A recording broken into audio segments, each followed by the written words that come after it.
Inilah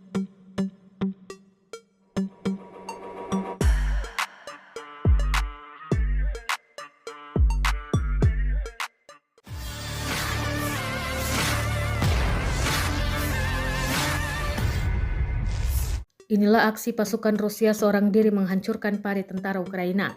Pasukan Rusia melempar granat aktif dan menciptakan ledakan dahsyat dalam parit.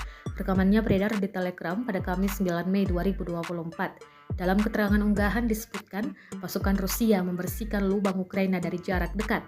Dalam keterangan unggahan disebutkan, pos terdepan Ukraina telah diambil namun beberapa di antaranya masih dalam tahap pembersihan. Itu sebabnya kami menggunakan banyak granat, klaim militer Rusia. Drone merekam ledakan dahsyat pada parit tentara Ukraina, namun tidak dirincikan kerugian yang diderita militer Ukraina.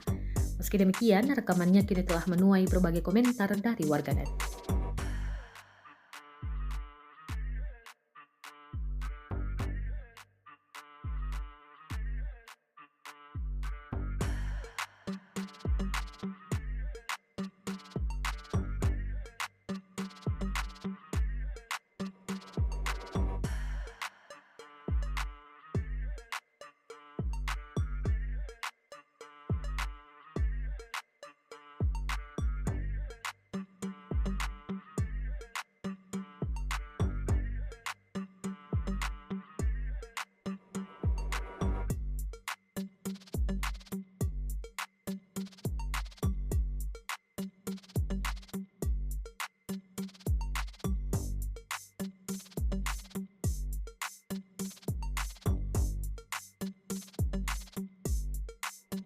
Download Tribun X sekarang, menghadirkan lokal menjadi Indonesia.